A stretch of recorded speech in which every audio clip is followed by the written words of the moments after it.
Today I'm going to take you along with me as I do some spring maintenance.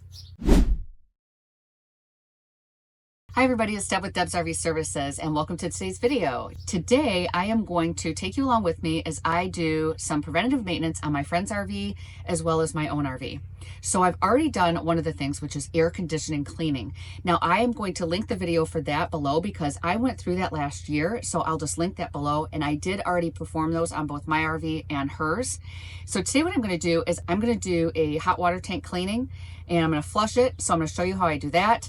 I'm going to go ahead and remove debris and stuff from the furnace area and the back of the refrigerator. All things that I like to do every spring to make sure that everything can run smoothly for the year and I don't have a lot of accumulation. In case you aren't aware, that does happen, and that's what causes a lot of things in the RV, a lot of the appliances to no longer work. And even in the spring months, you know that you're still using your furnace, especially in those states where it's cool, because you're just warming up. I loved camping in Michigan when it was only 30 degrees. And the minute I could get out there in May with my first RV trip, I was using the furnace a lot. So you still want to make sure that the furnace is good. Then you want to make sure your air is going to be good for the summer. And then you want to flush out that water tank because you may have needed a replacement for your anode rod. You may need to just clean it out with some vinegar. So it's good to do that because there's lots of stuff that builds up in there. So I'm going to take you along with me. So let's go. Thing I want to point out in my RV is my old air conditioner. Look at, I have a Dometic Penguin. This is old school. I need to replace my shroud, and I noticed that up on top, it's crumbling. But I did my air conditioning cleaning, but I haven't cleaned this out yet. This is super important. Look at how dirty it is. Would you believe me if I said I clean this like almost every month? And it's because I'm in the desert. Look at that. It's disgusting looking.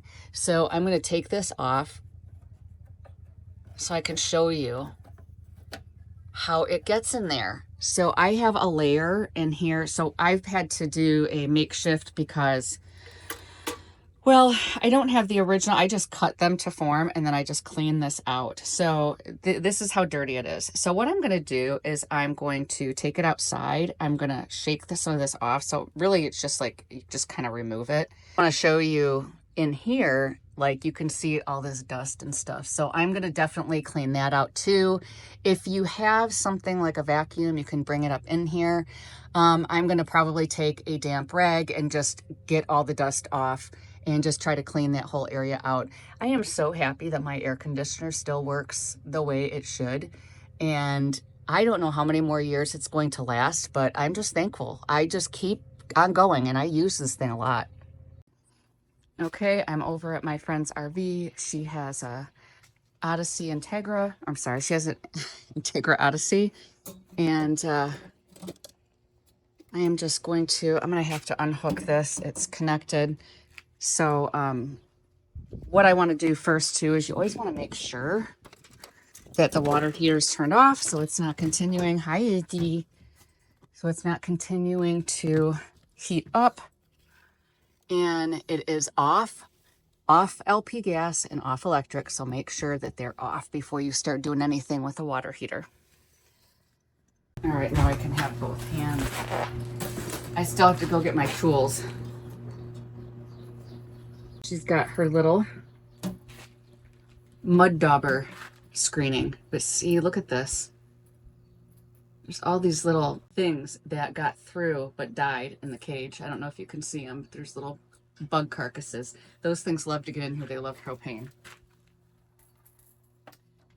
Yeah, so let me show you this up close. See how I get excited about these things?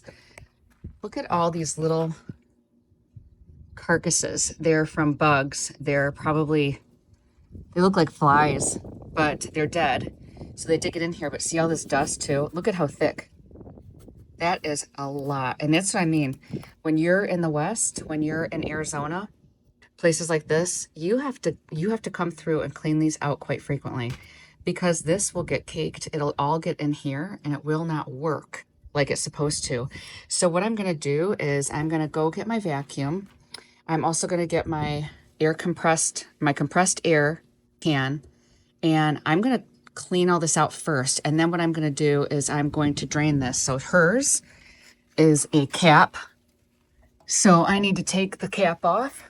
Okay, so I started to go into this earlier, and this is a cap cap so it does not have the anode rod. This is how I remembered it in school. Dometic Atwood. You would think A would mean anode rod. Nope, it's the opposite. A means cap. So if it's a Suburban, then it's the anode rod. So it's the opposite of what you would think, and that's how I remember. But anyway, you can clearly see that it is a cap. So what I'm going to do is take that off. First, I'm going to get rid of all this debris.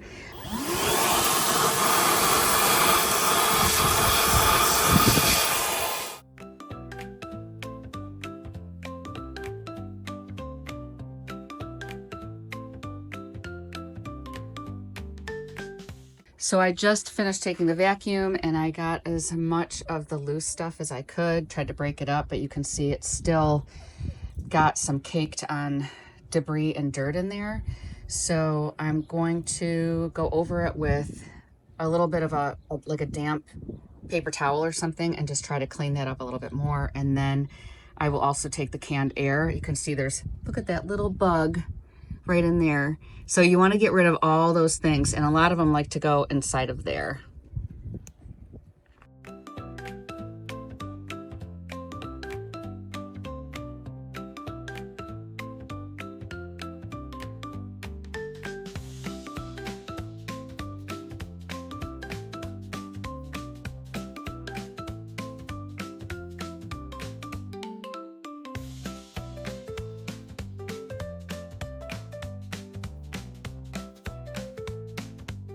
So I got it pretty clean, and so now what I'm going to start doing is I'm going to drain the tank. So I am going to unscrew this cap here.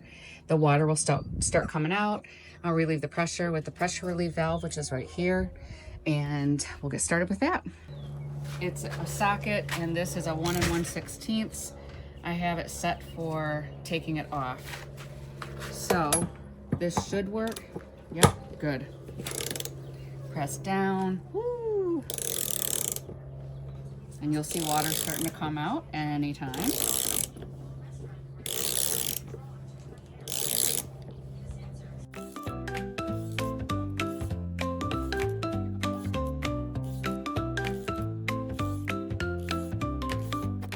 All right, look at all this calcification coming out. I'm gonna put you right up close so you can see that. Kind of stinky too. See all that white? And we have very hard water in Arizona. I'm going to relieve the pressure. And it just forces it to come out a little bit faster. So I'm going to continue letting that run out. Sometimes you have to hold this pressure valve to get it to continue to release. Okay, it's just about finished. I'm just going to close this pressure relief valve. And then what I'm going to do is, so if you haven't purchased one of these, this is something you can hook up to a hose directly. I hope the camera's capturing this. Let me make sure. Okay, good. So this is it's a wand where you can put it right up into the tank, but look at that. This one doesn't fit it. So I wonder if I can take this off to make it smaller. But isn't it, oh, now it goes in. But this, I wonder if it'll work the same. So this has the little holes here, so the water will still shoot out.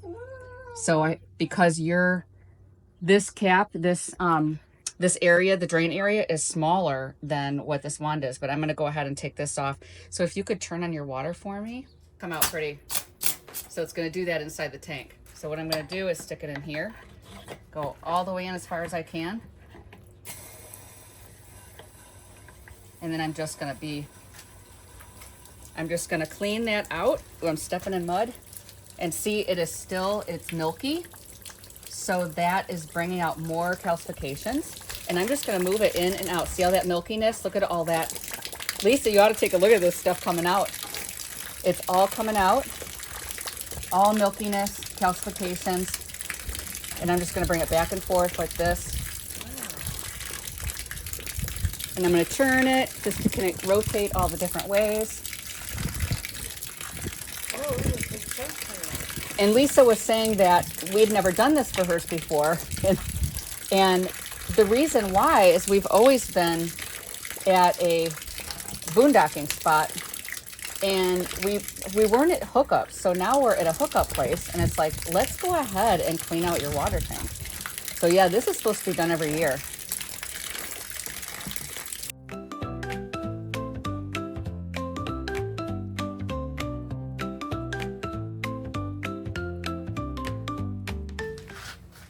So I'm going to just flush this out one more time and see if there's any other residual sediment that stayed on the bottom. Oh, yep, we got more coming out.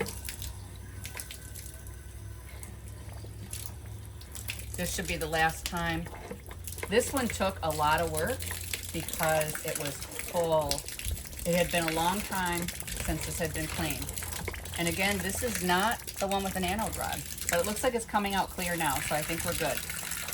So what I'll do is I'm just going to go ahead and put that cap back on. This has been maintenance now for the year. I'm just going to fit that cap back on, close it up, and she will be ready to turn her water back on to fill her tank.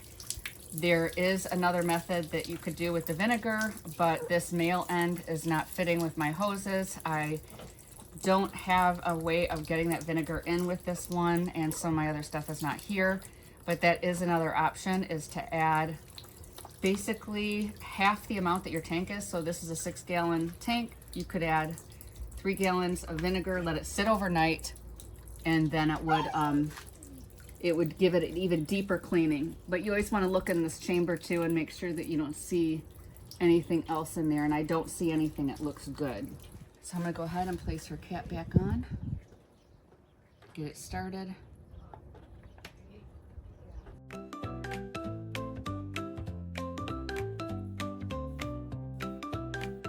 I'll be able to check that by allowing the water to flow in there so she can turn on her pump or her city water. It will now refill this, and if I see any drips coming, I will just tighten it a little bit more and know that I don't have it tight enough. But I think it's probably good to go, and it'll be ready and fresh for the season. Look at all this at the bottom, the sediment that came out. Oh man, that is, look at all this, Lisa. It's all at the bottom that came out, so I'm just wiping it off. Because look at it all down on the ground. Yeah. So your water heater is ready to go. You can refill it by turning on your pump if you want, and it can fill up the water tank. So next, I am going to take this off, and I'm going to look behind here, and I'm going to clean out any debris or anything that I find in the furnace. These are magnetic holders that are perfect for little screws. I absolutely love these things. It's a must-have.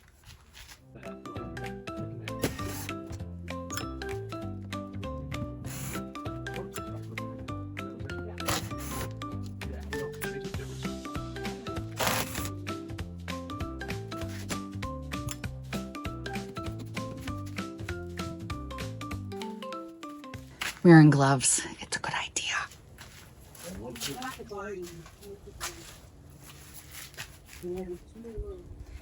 You can cut yourself on this metal stuff like you would not believe. I have done it too many times. That just pops right off just like that. And then I'm going to show you what I see. And you're just trying to look for, it's not too bad, but I'll show you. So with this here, you're just looking at, see the dust right here? You just want to get that off, and these are the connections. This is where the sail switch is. Do you see the, I don't know if, okay, let's wait till it focuses. There's little hairs here. There we go, it's focusing better. Let me get it to focus. So you can see little fuzzies. You want to clear that out. That's what causes it to, see? That's what causes it to stop working. So what I'm going to do is take my canned air and I'm going to blow that area out. Then I'm going to clean the debris. See, there's things in here, little, just whatever. And I'm going to clean all that out.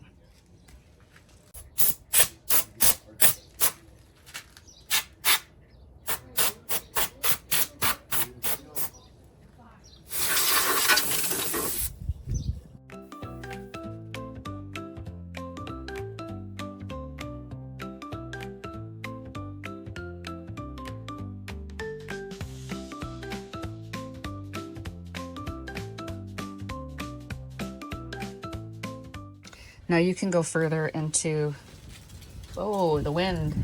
Wind's just, you might want to close your awning. The wind it just gusted.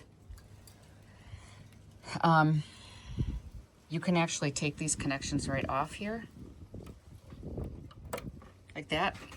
And you can take the little bit of this sandpaper, like I said, and you can always just kind of wipe the connections off. Hers look really good though. I do have a video where I cleaned her furnace and I did all that here, and I have a video on it. So you can go into more depth of clearing and cleaning that out. Her connections look really good. So you can actually take this whole mechanism off and look at the sail switch and clean that. If I felt she needed it, I would do that, but I don't think she does. I just cleaned it not that long ago, and I made that video on it. I'm just clearing off all the debris that I can get so it stays nice and fresh looking. All right, now I'm gonna look at the back of the fridge.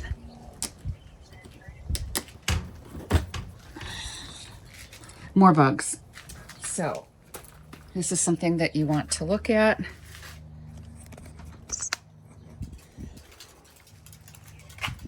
See all those bugs? So they were in everything. So they get in here, they will get in the furnace, and they love the back of the fridge. So all of these things have propane. They like it, and so they come back here. And what it does is it can just get in those areas, and it can stop this from working correctly. I fixed her fridge last summer. It kept going out, and I had to take this whole thing apart. Finally did it about after my third time. We finally got it to stop. What it was doing is it was just not turning back on. So the igniter area, I really had to clean it. And that's when I used the sandpaper. And I really had to take that whole mechanism, the whole thing apart to really get it nice and clean to finally get it to stop shutting down. So it works fine now, but I am gonna make sure that all this area is cleaned up, and so it prevents it from getting a bunch of debris and stuff in there again.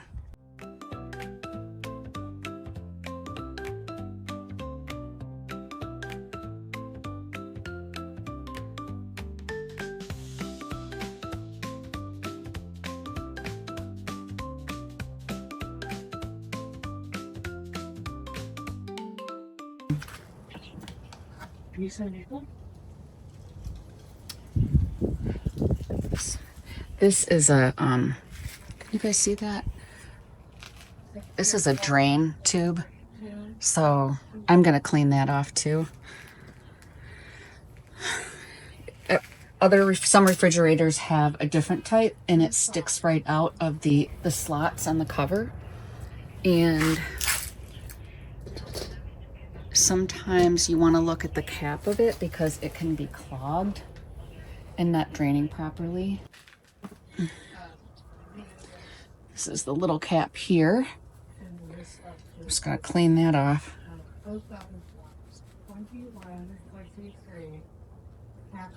Probably you can clean it too with, can you see me? You could probably clean it too with a little rubbing alcohol or just water. You can just rinse it under water. I'm gonna go clean this off and I'll be right back. So I cleaned it and it's nice now, and I can see the access here to the little hole. So I'm just gonna clean this tube off a little bit, and then I'm gonna put it back on. Okay, now that's all done. And this is pretty much cleaned out, so it looks much better than it did. Okay, so I'll show you what it looks like now. Much better, much cleaner. And yep, this is where the tube is.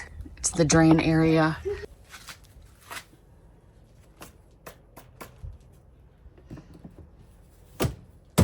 So the last thing that I'm going to do with her RV is I'm going to go up on the roof, and there is a little bit of sealant that I have to patch up. There's a little hole in the sealant.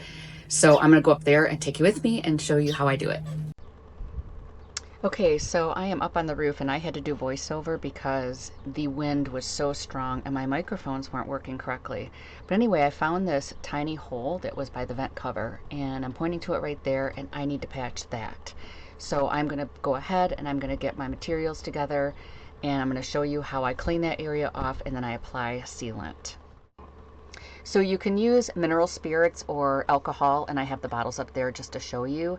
And what you want to do is you want to just clean that area off. I chose to use the alcohol. You want to clean off really good because there's a lot of dirt and debris that get in there.